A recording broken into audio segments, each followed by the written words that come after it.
Sobat PAUD, perkenalkan nama saya Agustina Graciandi.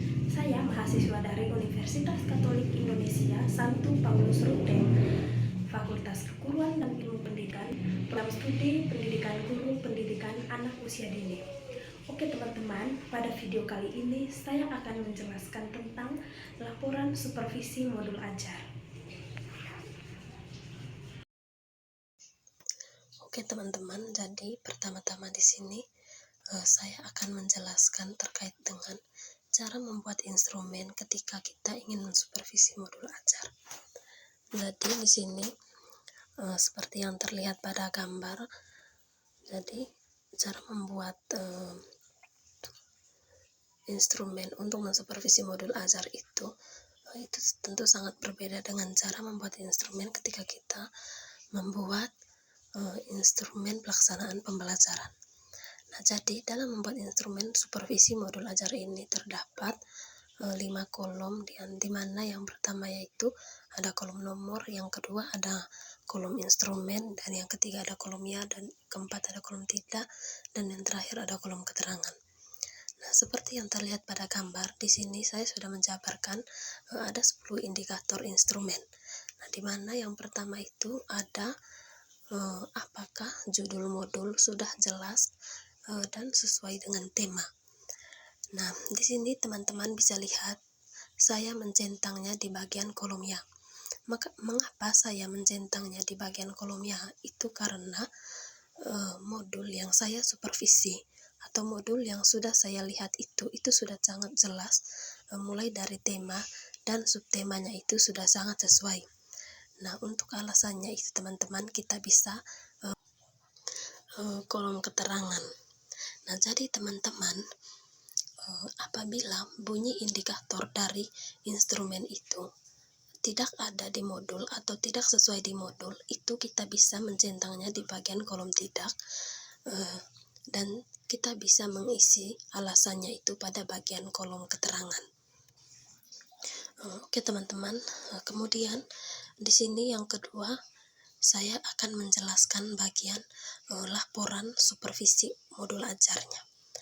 Nah, seperti yang terlihat pada gambar teman-teman, di sini pada halaman pertama itu terdapat halaman covernya. Jadi teman-teman, pada bagian halaman cover ini itu harus ditulis dengan lengkap.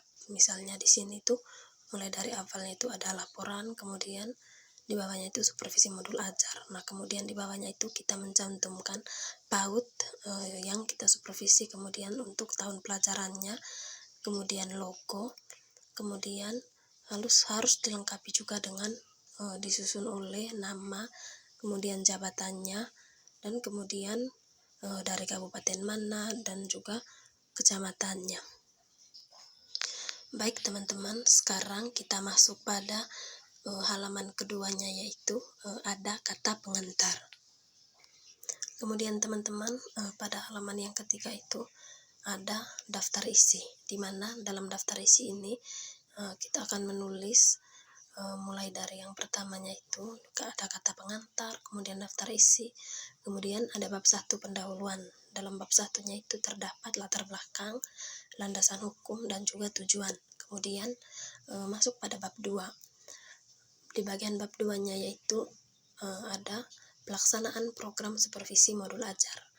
Nah, bagian yang pertamanya itu ada pelaksanaan program supervisi modul ajar, yang keduanya itu jadwal supervisi modul ajar, yang ketiga kesepakatan dengan guru tentang pelaksanaan supervisi, yang keempat itu instrumen yang digunakan dalam supervisi, yang kelima ada pendekatan supervisi, yang keenam teknik supervisi, dan yang ketujuh pelaksanaan supervisi. Kemudian masuk pada bab 3 yaitu hasil dan laporan serta tindak lanjut hasil supervisi modul ajar. Di sini yang pertama yaitu ada evaluasi hasil supervisi, dan yang kedua ada laporan dan tindak lanjut hasil supervisi. Dan kemudian pada bab 4 itu ada kesimpulan, dan yang terakhir itu ada lampiran-lampiran instrumen supervisi yang sesuai dengan standar penyusun modul ajar. Kemudian teman-teman kita masuk pada bab 1 yaitu pendahuluan. Nah, di sini yang pertama itu ada latar belakang. Jadi pada bagian latar belakang ini, saya akan menjelaskan tentang seperti apa itu supervisi modul ajar. Jadi teman-teman, supervisi modul ajar adalah serangkaian kegiatan pendampingan profesional yang dilakukan oleh supervisor seperti kepala sekolah atau pengawas akademik untuk menilai, menganalisis, dan memberi umpan balik terhadap modul ajar yang disusun guru agar modul tersebut menjadi lebih relevan, sistematis, dan efektif dalam mendukung proses pembelajaran. Kemudian yang berikut itu teman-teman ada landasan hukum. Jadi di sini teman-teman bisa melihat untuk landasan hukumnya itu ada 4. Kemudian yang berikut tujuannya. Jadi teman-teman pada bagian tujuannya itu ada 5, di mana yang pertama itu teman-teman bisa melihat ada meningkatkan kompetensi profesional guru dengan cara memberikan bimbingan teknis dan pendampingan dalam merancang, menyusun, serta merevisi modul ajar agar lebih berkualitas dan efektif dalam pembelajaran sehari-hari.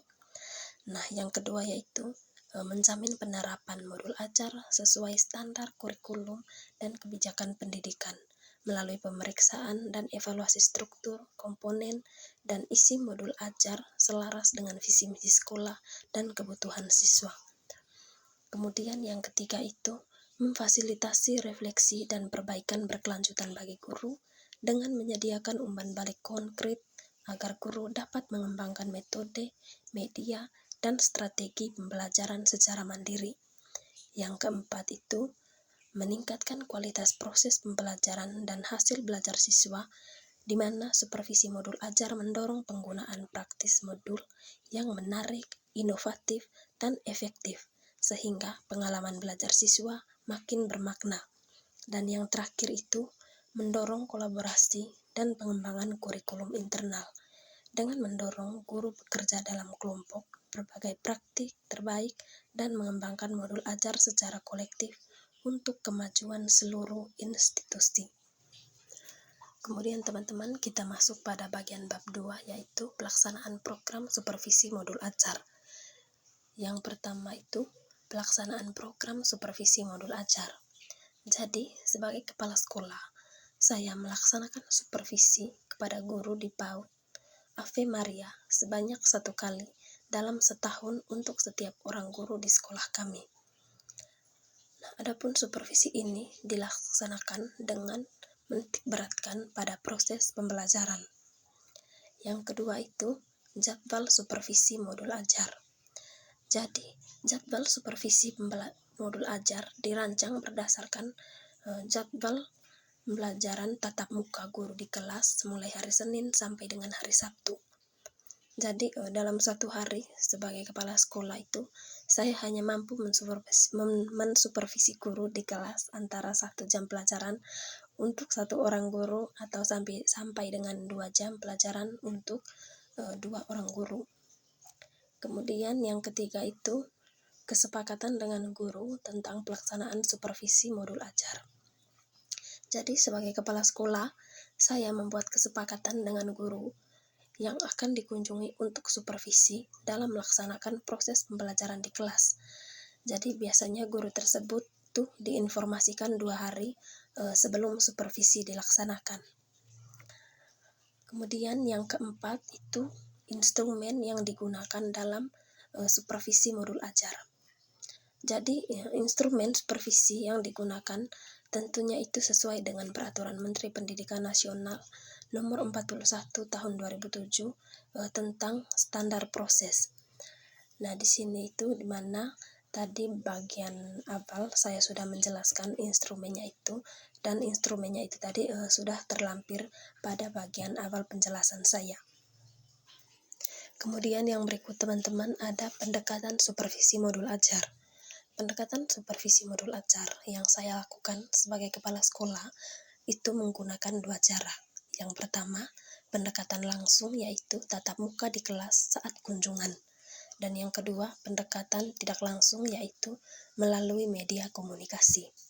Yang berikut teknik supervisi modul ajar. Teknik supervisi modul ajar adalah cara-cara atau metode spesifik yang digunakan oleh supervisor seperti kepala sekolah, pengawas, atau kolega dalam melakukan pendampingan terhadap guru secara individual atau kelompok.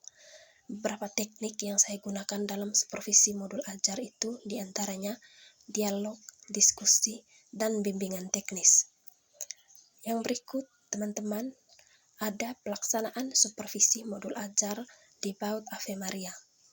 Jadi, supervisi modul ajar di PAUD Ave Maria dilaksanakan dan disesuaikan dengan jadwal supervisi dan kesepakatan kepala sekolah dengan guru yang akan disupervisi. Kemudian teman-teman, kita masuk pada bagian bab 3, yaitu hasil dan laporan serta tindak lanjut hasil supervisi modul ajar. Yang pertama itu evaluasi hasil supervisi modul ajar. Nah, seperti yang teman-teman lihat di tampilan saya, yaitu dari pelaksanaan supervisi yang telah dilakukan itu diperoleh hasil sebagai berikut. Nah, di sini teman-teman bisa melihatnya pada bagian tabel, di mana di sini saya itu mensupervisi satu orang guru dengan kelompok usianya itu kelompok B. Kemudian yang berikut laporan dan tindak lanjut hasil supervisi modul ajar. Jadi dari hasil supervisi maka dibuatkan laporan dan tindak lanjut.